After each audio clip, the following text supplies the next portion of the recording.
When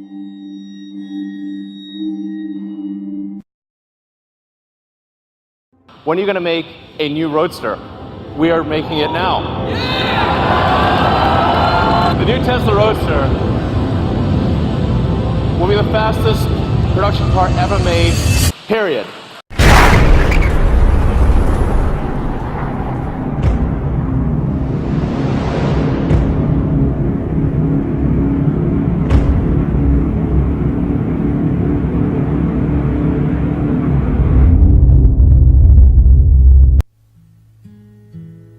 It's like Elon Musk has been beamed down from another planet to show us mortals how to run a company. If you consider two futures, one where we are forever confined to Earth until eventually something terrible happens, or another future where we are out there on many planets, maybe even going beyond the solar system, I think that second version is incredibly exciting and inspiring, and there need to be reasons to get up in the morning. You know, life can't just be about solving problems. Otherwise, what's the point? There's got to be things that people find inspiring and make life worth living.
The progressive development of man is vitally dependent on invention. It is the most important product of his creative brain. Its ultimate purpose is the complete mastery of mind over the material world, the harnessing of the forces of nature to human needs. This is the difficult task of the inventor, who is often misunderstood and unrewarded. But he finds ample compensation in the pleasing exercises of his powers and in the knowledge of being one of that exceptionally privileged class without whom the race would have long ago perished in the bitter struggle against the pitiless elements.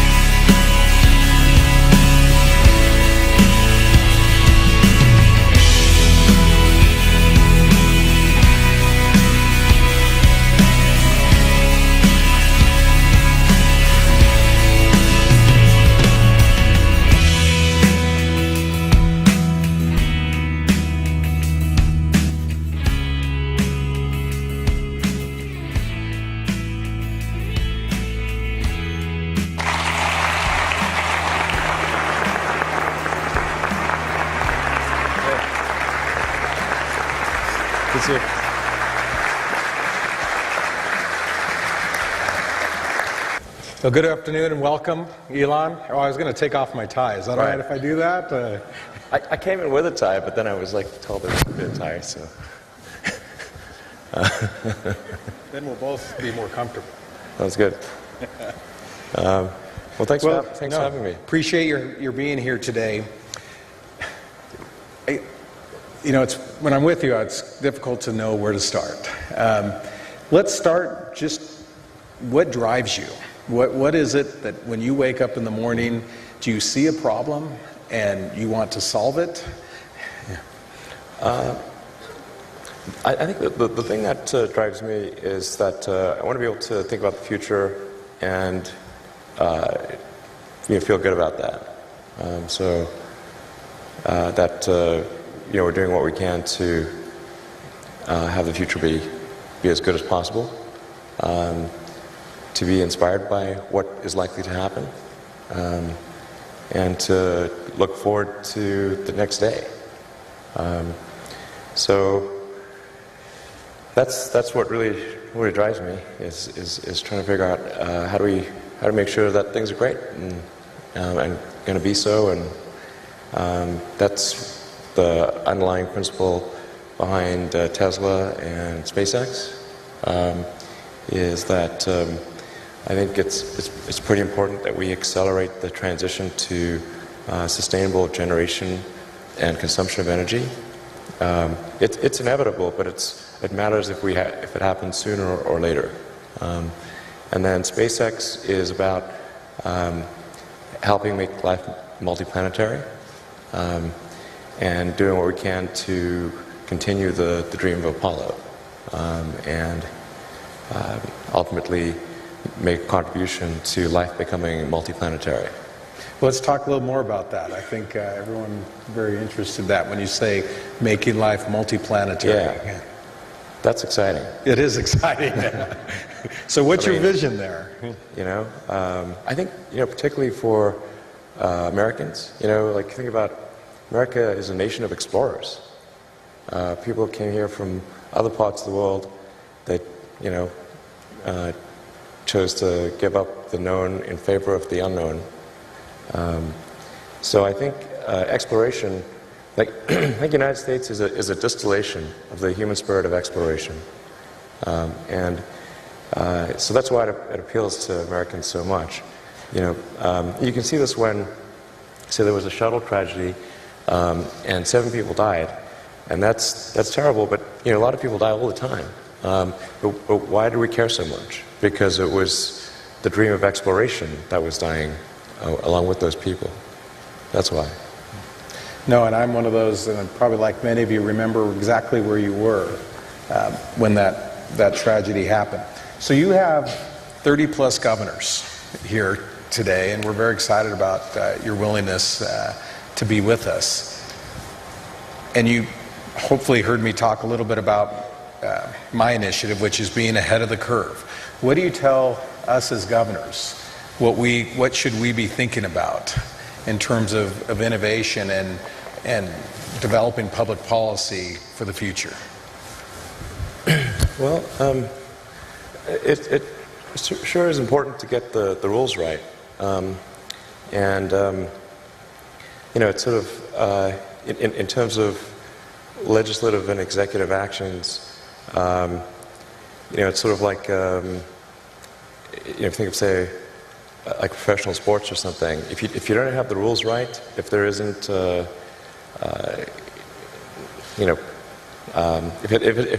the game isn't set up properly, it's not going to be a good game. So it's real important to get the rules right. Now, I think it's worth noting that I think still in the United States the rules are still better than anywhere else.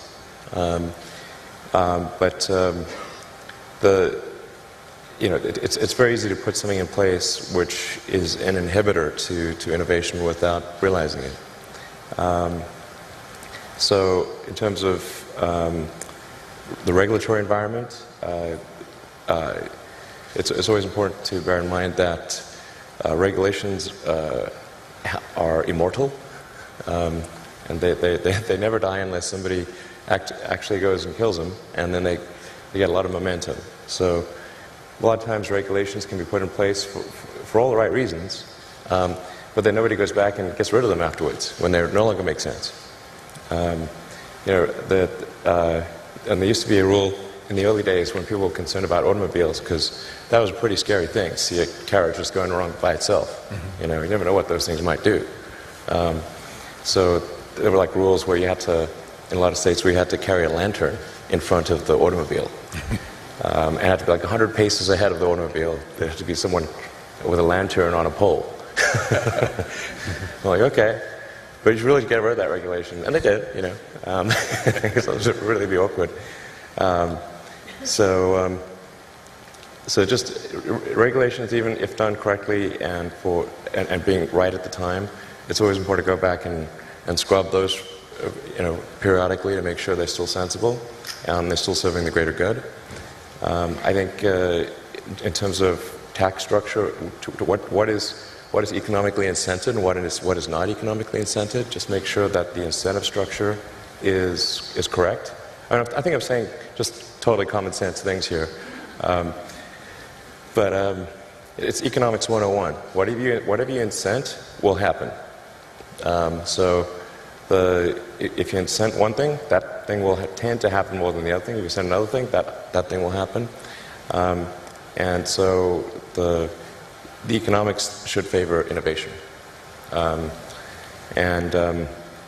this is particularly important to protect small to medium-sized companies.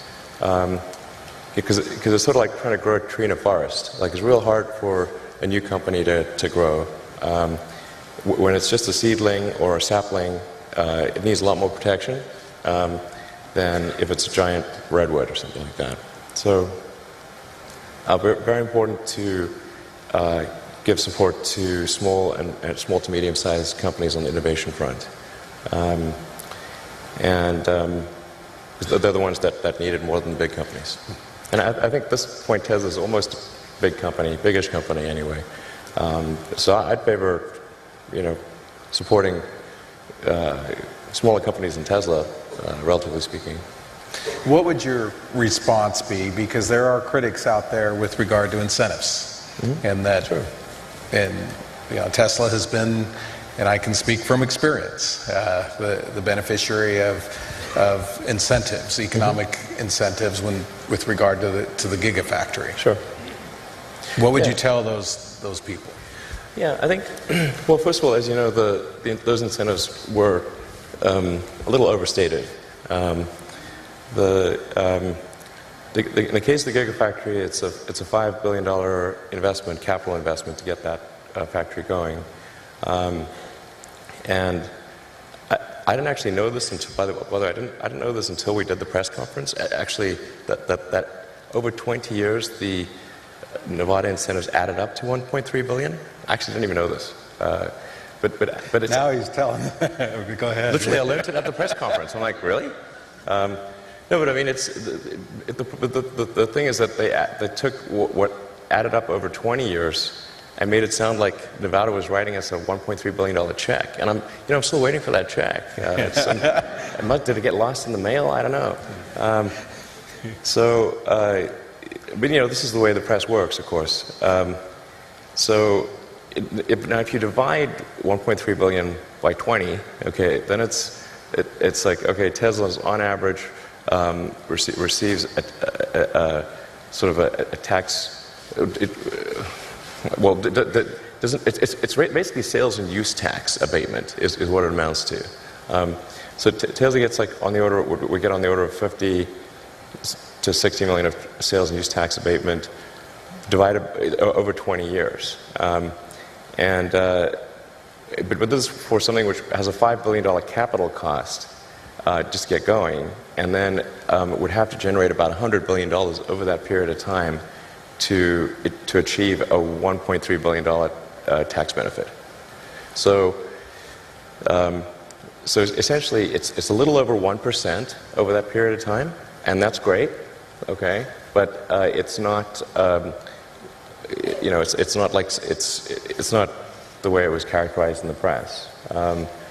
Because if it's put in the proper context, it sounds like, okay, well, that's neat, you know. It's about 5% helpful on setting up the factory and about 1% helpful over the next 20 years. Cool. That actually sounds pretty reasonable. Yeah. So that was helpful, but there are a lot of other factors as well. We actually had slightly bigger incentive packages from some other states that were offered, but we factored in how quickly could we get the Gigafactory into operation, what were the risks associated with that progress, what would be the logistics costs over time of transferring battery packs and powertrains to a vehicle factory in California, and all of those factors weighed together is what led us to make the decision in favor of Nevada. And working with your team was great. It was very forward-leaning, and like a big part was also just like making sure you feel really welcome, within the state. So that's sort of what led us to make the decision for the Gigafactory, and then we have another factory in New York doing solar panels. Also, actually, will be the biggest solar panel producer in North America when it's done. And then we expect to establish probably at least 2 or 3 more gigafactories in the U.S. in the next several years, as well as a couple overseas. But the overall objective of Tesla is really what set of actions can we take to accelerate the advent of sustainable production and consumption of energy. I think the sort of the way I would assess the historic good of Tesla is in terms of how many years of acceleration was it, and if we can accelerate sustainable energy by 10 years, I would consider that to be a great success. Even if it was only 5 years, that would still be pretty good. That's the overarching optimization. So you've talked about interplanetary travel and sustainable energy and the vehicles a little bit. What would you want things to look like in 5 to 10 years associated with energy? Sure. And with autonomous vehicles, electric vehicles? Well, I think things are going to grow exponentially. So there's a big difference between 5 and 10 years. My guess is, probably in 10 years, more than a half of new vehicle production is electric in the United States. And China's probably going to be ahead of that because China's been super pro-EV. I don't think a lot of people know this, but China's environmental policies are way ahead of the U.S. Like their mandate for renewable energy far exceeds the U.S. I think sometimes people are under the impression that China is either dragging their feet or somehow behind the U.S. in terms of sustainable energy promotion, but they're by far the most aggressive on Earth. It's crazy. In fact, the coalition of Chinese car manufacturers just wrote the Chinese government to beg for them to slow down the mandate because it's too much. They need to make 8% electric vehicles, I think, next year or in 2 years or something. They can't physically do it. So China's by far the most aggressive on electric vehicles and solar. But that's a common misperception that they're not. There's one Google search way to figure this out, by the way. It's really pretty easy. So, and in 10 years, man, I think, so half of all production, I think, will be EV. I think almost all cars produced will be autonomous in 10 years. Almost all. It will be rare to find one that is not in 10 years. That's going to be a huge transformation. Now, the thing to bear in mind, though, is that new vehicle production is only about 5% the size of the vehicle fleet. So you think about how long does a car or truck last? And they last 15 to 20 years.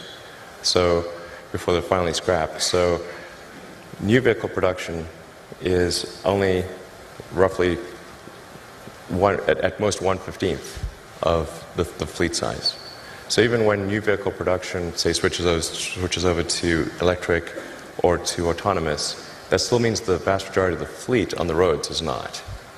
It'll take another, 5 to 10 years before that becomes the majority of the fleet becomes EV or autonomous.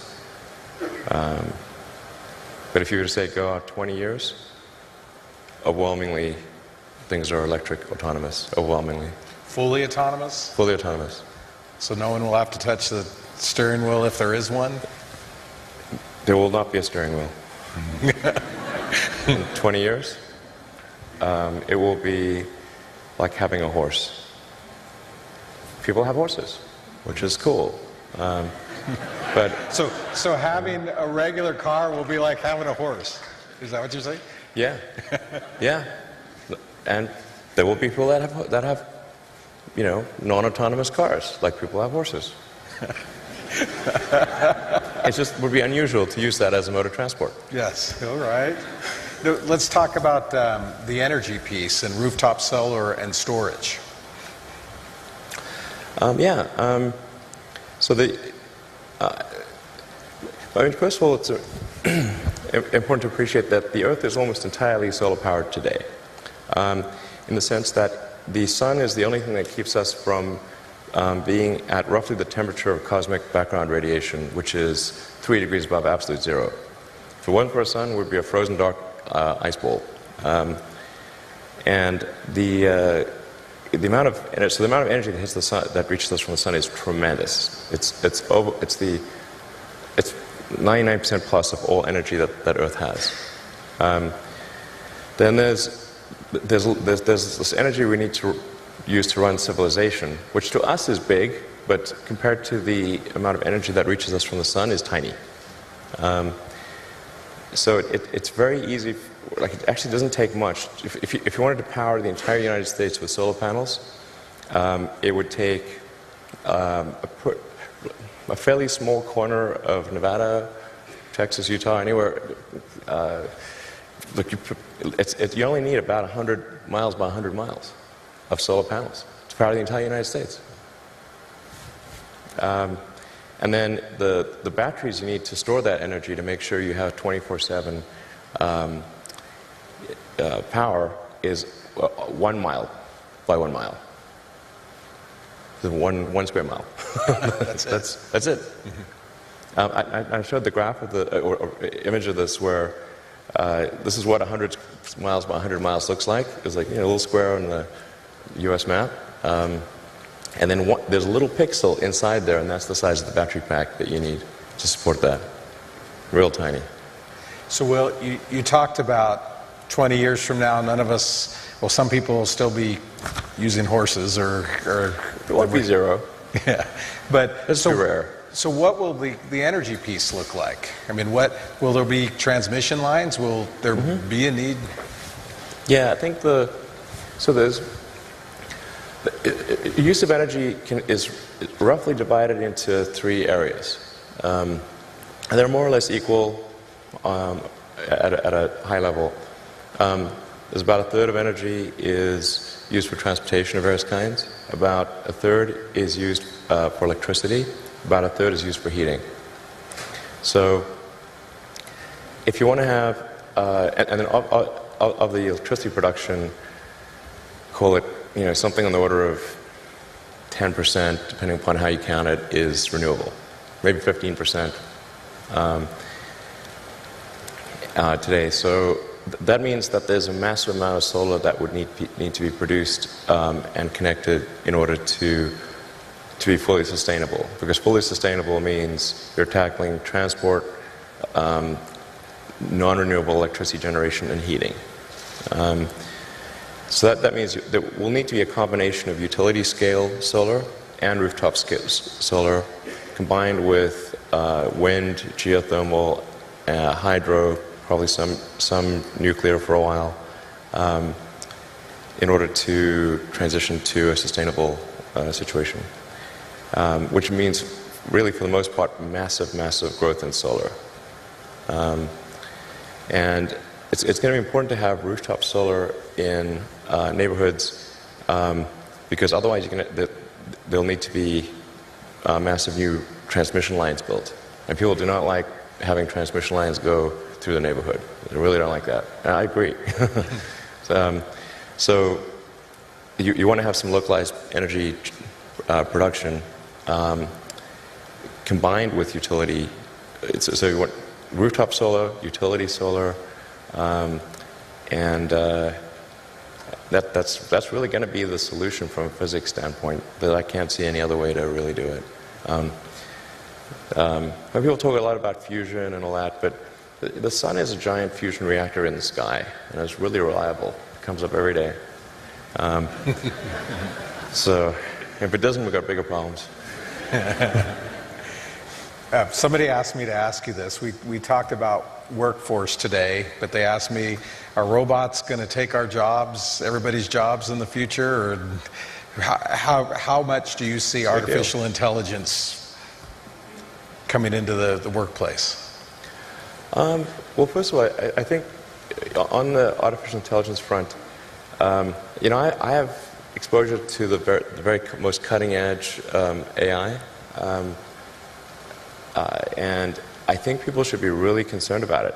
I keep sounding the alarm bell, but until people see like robots going down the street killing people, like they don't know how to react, because it seems so ethereal. I think we should be really concerned about AI, and I think we should. AI is a rare case where I think we need to be proactive in regulation instead of reactive. Because I think by the time we are reactive in AI regulation, it's too late.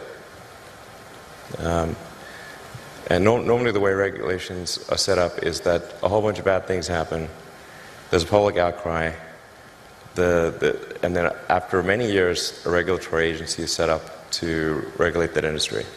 And there's a bunch of opposition from companies who don't like being told what to do by regulators. And it takes forever.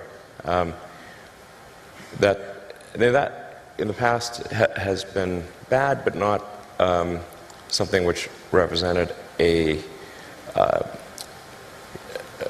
fundamental risk to the existence of civilization. AI is a fundamental risk to the existence of human civilization. In a way that car accidents, airplane crashes, faulty drugs, or bad food were not. They were harmful to a set of individuals within society, of course, but they were not harmful to society as a whole. AI is a fundamental existential risk for human civilization, and I don't think people fully appreciate that. It's not fun being regulated. It's not, it can be pretty irksome, but in the car business, we get regulated by Department of Transport, by EPA, and a bunch of others, and there's regulatory agencies in every country. In space, we get regulated by FAA, but if you ask the average person, hey, do you want to get rid of the FAA and just like take a chance on manufacturers not cutting corners on the aircraft because profits were down that quarter? I was like, hell no. That sounds terrible. So I think even people who are pretty extremely like libertarian free market, they'd be like, yeah, we should probably have somebody keeping an eye on the aircraft companies, making sure they build a good aircraft and good cars and that kind of thing. So I think there's a role for regulators. That's very important. And I'm against overregulation for sure. But man, I think we better get on that with AI pronto. So there'll certainly be a lot of job disruption. Because what's going to happen is robots will be able to do everything better than us. I'm including, all of us, Yeah. I'm not sure exactly what to do about this. This is really like the scariest problem to me, I'll tell you. Yeah, so I really think we need government regulation here, just because this is, ensuring the public good is served. Because you've got companies that are racing, that they kind of have to race to build AI, or they're going to be made uncompetitive. Essentially, if your competitor is racing to build AI and you don't, they will crush you. So then you're like, we don't want to be crushed. So, I guess we need to build it too. That's where you need the regulators to come in and say, hey guys, you all need to really, just pause and make sure this is safe. And when it's cool and and the regulators are convinced that it's safe to proceed, then you can go. But otherwise, slow down. But you kind of need the regulators to do that for all the teams in the game. Otherwise the shareholders will be saying like, hey, why aren't you developing AI faster? Because your competitor is. I'm like, okay, we better do that. Anyway, so it's like, there's like something like 12% of jobs are transport. Transport will be one of the first things to go fully autonomous. But when I say everything, like the robots will be able to do everything, bar nothing. Let's move back to you're rolling out the Model 3 this year, right? Mm-hmm. And how many orders? What is that going to look like? Yeah, it's going well on that front. We got, I don't know, more. I think like if somebody orders a Model 3 today, they'd only get it probably late next year. We just started production. Made the first production unit last week. The thing that is not well appreciated about something about cars and any kind of new technology is how hard it is to do the manufacturing. It is vastly harder to do the manufacturing by a factor of 100, like 100, than to make that car, to make one of something. Like, with maybe 50 or 60 people, we could make a prototype of practically anything in 6 months. Now to manufacture that thing, we need 5,000 people to spend, 3 years, and that's considered really fast. So manufacturing does this kind of S-curve where it's excruciatingly slow at first, and then it grows exponentially, but people tend to extrapolate on a straight line. So if it's real slow at first, they say, oh, this is real slow, look at that. They're only going to make 5 cars a week forever. Like, nope. It'll be 10 cars a week, then 20 cars a week, then 40 cars a week, then 5,000 cars a week eventually. Just grows crazy fast. So we're hoping to get to something like 5,000 cars a week by the end of the year. Well, I wanted to give an opportunity for some of the governors to ask questions and perhaps some audience questions. I was told that you'd be willing to do absolutely. that. Great. So, governors, any questions for Elon? Governor Scott. Well, thank you very much. We in Vermont have partnered with Tesla in terms of a power pack in our homes, and it's for $15 a day. You can rent this for 15 years, and it'll carry power as a backup generation device for 12 hours, and it's been really, really interesting from my perspective. But I'm curious about vehicles and where we're going in the future, or how far in the future do the cars themselves become the charging device, like the roof and deck lids and hood, or do the batteries get so efficient that you don't need that, and then you just power up for a week or something like that? Where are we going in the future with battery storage? Yeah, I think the future is there's 3 legs to the stool. There's electric cars, there's a stationary battery pack, and solar power. With those 3 things, you can have a completely sustainable energy future. That's all that's needed. On the solar front, like I said, it's going to be a combination of rooftop solar and utility scale solar. You'll need both because of the enormous demand for electricity. And then one of the things that's that's been missing, I think, up till now is having rooftop solar that looks good and isn't that's where we got the solar glass roof that we're developing, and we're doing it in different styles so that it matches the aesthetics of a particular house or so regional style. I think that's actually pretty important. But conventional flat panel solars for flat roofs and for commercial will be the way to go. But yeah, and putting solar panels on the car itself, not that helpful, because the actual surface area of the car is not very much, and cars are very often indoors, and so it's the least efficient place to put solar is on the car. Just wondering about maybe a wrap of some sort. Does that make any sense in the future? Like a wrap of solar around either a building made of a solar panel or a wrap of a vehicle actually being the solar panel, but being the components of the vehicle itself? I don't think so. I'll scrap that idea. No, it's just way better to put it on the roof, for sure. And I really thought about this. I mean, really, and I pushed my team about, like, isn't there some way we could do it on the car? I mean, technically, if you have like some sort of transformer-like thing which will pop out of the trunk like a hard-top convertible and just like ratchet solar panels over the whole surface area of the car, extending like for the entire, say, square footage of a parking space, provided you're in the sun, that would be enough to generate about 20 to 30 miles a day of electricity, but that is for sure the expensive, difficult way to do it. Governor Burgum. Still thought about maybe we should, but. Elon, thanks for being here.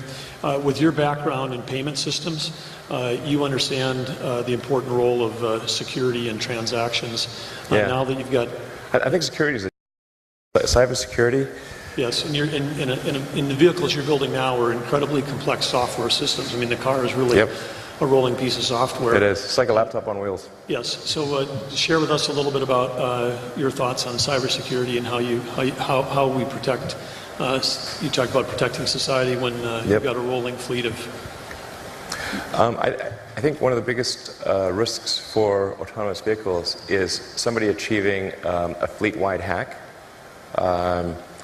In principle, if somebody was able to hack, say, all of the autonomous Teslas, they could say, I mean, just as a prank, they could say, like, send them all to Rhode Island from across the United States. And they'll be like, well, okay, that would be the end of Tesla. And there'll be a lot of angry people in Rhode Island, that's for sure. So we got to make super sure that a fleet-wide hack is basically impossible, and that if people are in the car, that they have override authority on whatever the car is doing. So if the car is doing something wacky, you can press a button that no amount of software can override. That will ensure that you gain control of the vehicle and cut the link to the servers. So that's pretty fundamental. Within the car, we actually have, even if somebody gains access to the car, there are multiple subsystems within the car that also have specialized encryption. So the powertrain, for example, has specialized encryption. So even if somebody would gain access to the car, they cannot gain access to the powertrain or to the braking system. But it is my top concern from a security standpoint at Tesla is making sure that fleet-wide hack or any vehicle-specific hack can occur. They have the same problem with cell phones. It's kind of crazy today that we live quite comfortably in a world that George Orwell would have thought was super crazy. Like we all carry a phone with a microphone that can be turned on really at any time without our knowledge, with a GPS that knows our position, and a camera, and kind of all of our personal information. We do this willingly, and it's kind of wild to think that that's the case. The phone, like Apple and Google, kind of have the same challenge of making sure there cannot be a fleet-wide hack or a system-wide hack of phones, or a specific hack. So that's our top concern. Yeah, it's going to become a bigger and bigger concern. I think Tesla's, I don't want to tempt fate here, but Tesla's pretty good at software compared to the other car companies. So I think it's going to be a bit like an even bigger challenge for the other car companies to ensure security. Yeah. Thank you. Governor Dugard. Thank you, Governor. Mr. Musk, thank you for speaking to all the governors today. It's an honor to have you here. One question I had, we saw when gasoline prices went to $3.50 a gallon, there was a big jump in interest in hybrid vehicles. Sure. And you saw those vehicles become very much in demand. And then as gasoline prices have fallen, you've seen a reversal of that. And I'm wondering to what extent you have a concern about the future of electric vehicles in the face of those very low prices. Can you speak to that? Well, the economics, they kind of set the slope of the curve. So there's no question in my mind whatsoever that all transport, with the ironic exception of rockets, will go fully electric. Everything. Planes, trains, automobiles. Well, a lot of trains are already electric. All ships. But it's a question of what that time frame is. And the economic incentive structure drives that time frame. That's really what it amounts to. And the big challenge is that there's an unpriced externality in the cost of fossil fuels. So the unpriced externality is the probability weighted harm of changing the chemical constituency of the atmosphere and oceans. Since it is not captured in the price of gasoline, it does not drive the right behavior.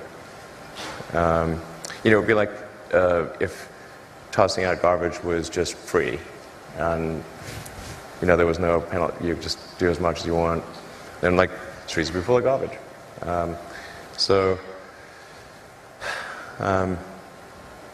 And we regulated a lot of other things like sulfur emissions and nitrous oxide emissions and that kind of thing. It's done a lot of good on that front.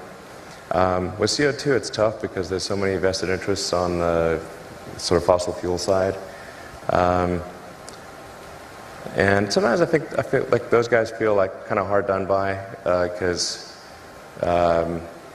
it wasn't obvious when they were creating their oil and gas companies that it would be bad for the environment. And they worked really hard to create those companies. And then they feel like, well, now they're being kind of attacked on moral grounds. When they didn't originally start those oil companies or build them up on bad moral grounds.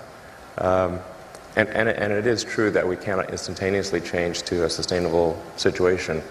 But then those guys will also fight pretty hard to slow down the change. And that's really where I think is morally wrong.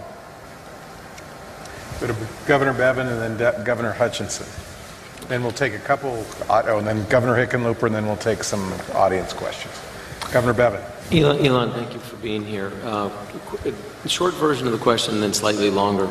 The short version is, do you ever feel pressure by others' expectations of you and your endeavors in light of the progress you've made thus far?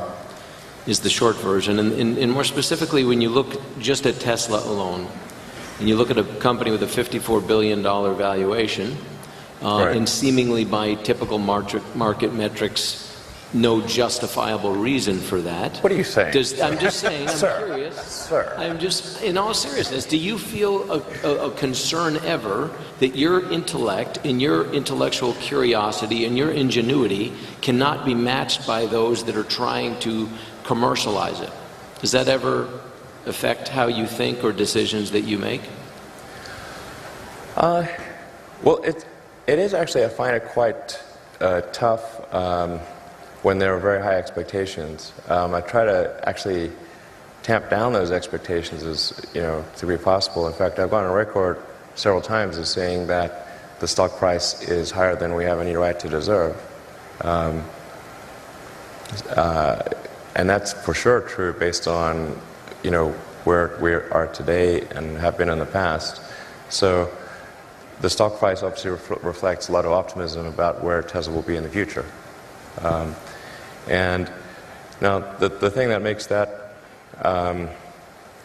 quite a difficult emotional hardship for me is that those expectations sometimes get out of control, and I hate disappointing people, and so I'm trying real hard to meet those expectations, but that's a pretty tall order, and a lot of times it's really not fun, I have to say. A whole lot less fun than it may seem.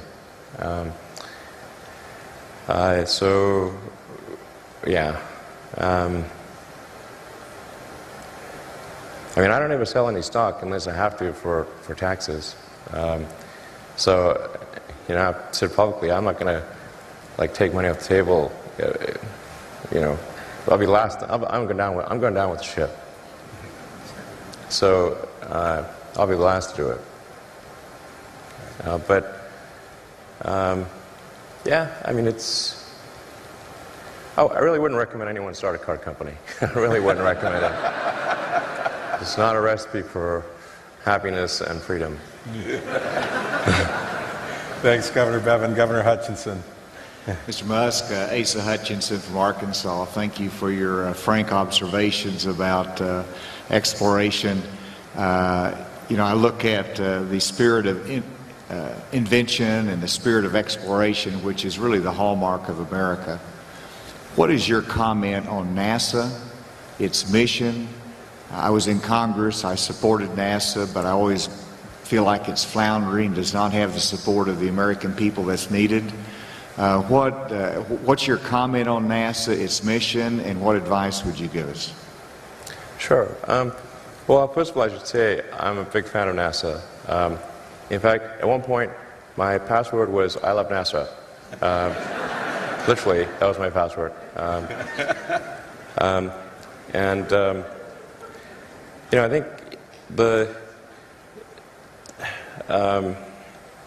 NASA does a lot of good things for which it doesn't get enough credit, and that the public, I guess, doesn't know that much about. Most members of the public, they're not really into hard science. It's not the thing they're tuning in for most of the time. I love hard science, but it's not that popular. So, but there's great things in terms of the telescopes like the Hubble and the James Webb and the rovers on Mars, and the probes to the outer solar system. Those are all really great things. But to get the public excited, you've got to get people in the picture. It's just 100 times different if there are people in the picture. If there's some criticism of NASA, it's important to remember people in the picture. If you want to get the public support. If you talk to a scientist about that, they say well, where's the science in that? You're not getting it. It's that's not why people are giving you money. It's a little bit of the reason, but the serious scientists are people just make things more expensive. Why do we have people? Okay, well, why do we have people at all? Or anywhere? Sometimes the scientists are the ones who just don't understand. Even though they're smart people, but so you got to have something that's gonna fire people up and get them really excited. And I think if we had a serious goal of having a base on the moon and sending people to Mars, and said, okay, we're going to be outcome oriented. How are we going to do this? Okay, we got to change the way contracting is done. You can't do these like cost plus sole source contracts, because then the incentive structure is all messed up. So as soon as you don't have any competition, well, okay, there's no, the sense of urgency goes away. And as soon as you make something a cost-plus contract, you're incenting the contractor to maximize the costs of the program because they get a percentage. So they never want that gravy train to end, and they want to make it, they become cost maximizers. And then you have good people engaged in cost maximization because you just gave them an incentive to do that and told them they'll get punished if they don't. Essentially, that's what happens. So it's critically important that we change the contracting structure to be a competitive commercial bid. Make sure that there are always at least two entities that are competing to serve NASA, and that the contracts are milestone-based with concrete milestones. PowerPoint presentations do not count. Like everything works in PowerPoint. Okay, you can say, I have a teleportation device. Look, here's my PowerPoint presentation. So milestone-based, competitive commercial contracts with competitors, and then you've got to be prepared to fire one of those competitors if they're not cutting it, and recompete the remainder of that contract. And by the way, NASA's actually already done this, and they did it with the commercial cargo transportation to the space station. And that was a case where NASA, NASA actually, I'm not sure if they thought it would work or not work, but they didn't have the budget to do anything else. So they're like, okay, we're going to try this competitive commercial milestone-based contracting, and it worked great. And they awarded it to two companies, to SpaceX and a company called Kistler. And SpaceX managed to meet the milestones. Kistler did not, so then NASA recompeted the remainder of the contract to Orbital Sciences, but then Orbital Sciences got across the finish line. So now NASA's got two suppliers for taking cargo to the space station, and it's a great situation. Same thing for commercial crew to the space station. NASA competed that. In the commercial crew case, it's SpaceX and Boeing. And I think that's also a good situation. So now, like I can tell you, like the SpaceX team is like, we're going to do this before Boeing. That's for sure. And then like I bet at the Boeing team, they're like, we're going to do this before SpaceX. That's good. It's a good forcing function to get things done. I can't tell you how important that contracting structure is. That is night and day. There's way too much in government which is where it's a sole source cost plus contract. That just, again, economics 101. Whatever you incent, that will happen, and people shouldn't be surprised. It's like, oh, you just said, okay, if that company manages to find some excuse to double the cost of the contract, they're going to get double the profit because they're getting a percentage. So they can do exactly that. And also, they're not going to say no to requirements. So the government will come up with some set of requirements. 90% of them could make a lot of sense, and 10% of them are cockamamie that double the price of the project. For those 10% of cockamamie requirements in a cost-plus contract, the contractor will always say yes. There could be a future for you in government contracting at the state level. Yeah. Let's go to Governor Hickenlooper and then Governor Ducey. So I think like most governors, I find it so refreshing to have the unbridled truth, but I do suspect every time you say publicly that the stock price is higher than we have any right to believe, I'm going to guess you probably get some calls from investors suggesting that maybe you don't say that so frequently. Yeah, that's true. I wanted to go back and just briefly, because I think I wrote this down, that you said that artificial intelligence is the fundamental existential risk facing civilization. Did I get that close enough? In my opinion, it is the biggest risk that we face as a civilization is artificial intelligence. And so, to a group of leaders, what would you advise that how should we be addressing something that's such a large landscape and yet obviously so important? I think that one of the roles of government is to ensure the public good, and to that dangers to the public are addressed. So that, hence the regulatory thing. I think the first order of business would be to try to learn as much as possible, to understand the nature of the issues, to look closely at the progress that is being made and the remarkable achievements of artificial intelligence. Last year, Go, which is quite a difficult game to beat, that people thought would never be beaten with by a computer, that a computer would either never beat the best human player or that it was 20 years away. And last year, AlphaGo, which was done by DeepMind, which is a kind of a Google subsidiary, absolutely crushed the world's best player. And now it can play the top 50 simultaneously and crush them all. So, just like that pace of progress is remarkable. And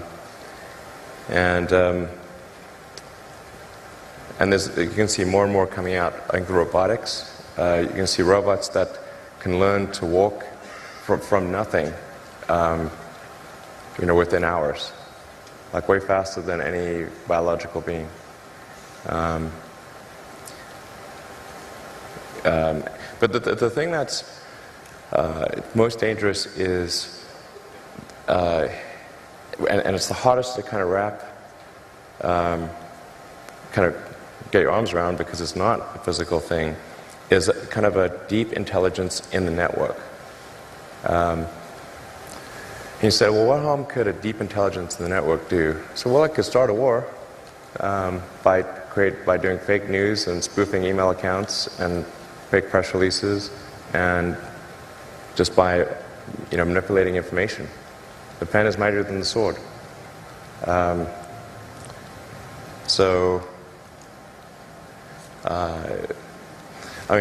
an example, I want to emphasize, I do not think this actually occurred. This is purely a hypothetical that I'm digging my grave here. But there was that second Malaysian airliner that was shot down on the Ukrainian-Russian border, and that really amplified tensions between Russia and the EU in a massive way. Well, let's say if you had an AI that was where the AI's goal was to maximize the value of a portfolio of stocks. One of the ways to maximize value would be to go long on defense, short on consumer, start a war. And then how could it do that? Well, hack into the Malaysian Airlines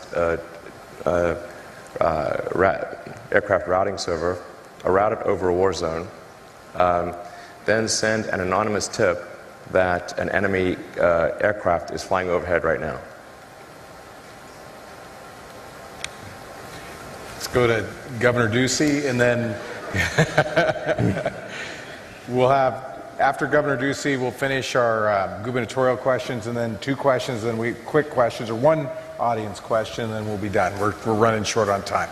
Governor Ducey. Thanks, Elon. I really enjoyed your comments today. And as someone who has spent a lot of time in his administration trying to reduce and eliminate regulations, I was surprised by your suggestion to bring regulations before we know exactly what we're dealing with AI.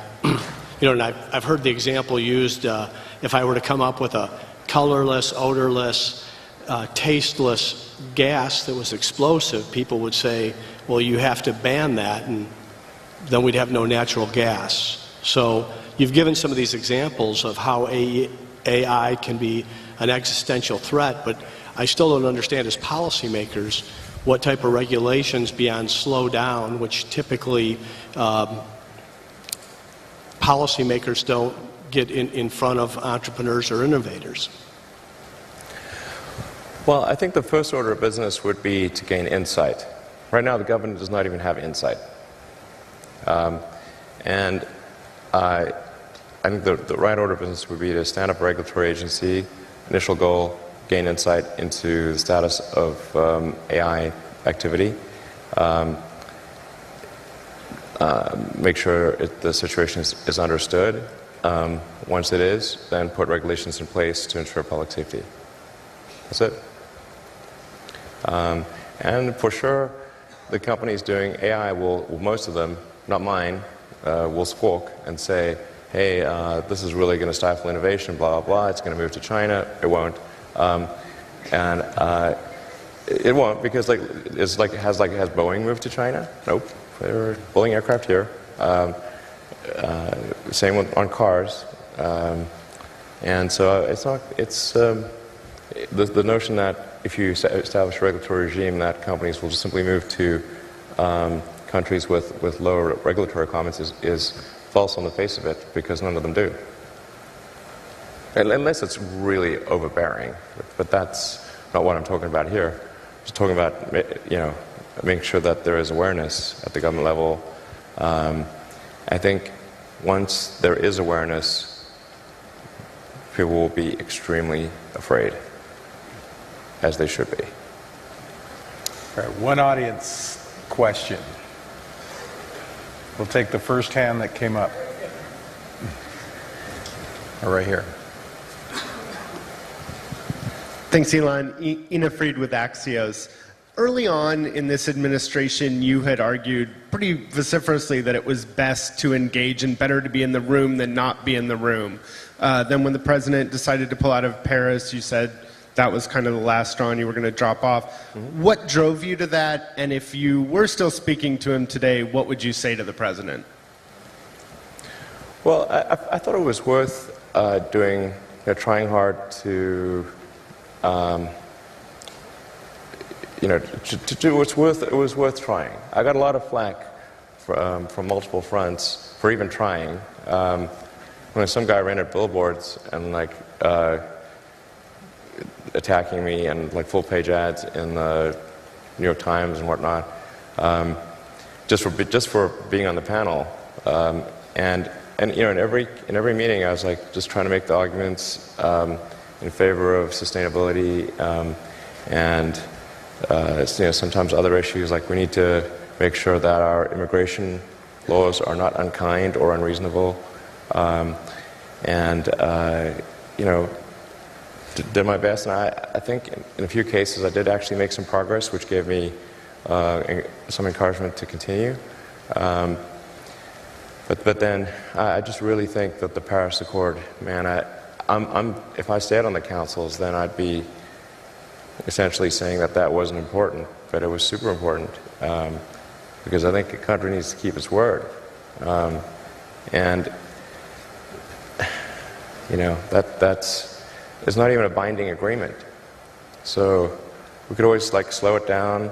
The argument that there would be job losses, well, we could see if there are job losses before we exit the agreement. And maybe there won't be job losses. Maybe there'll be job gains.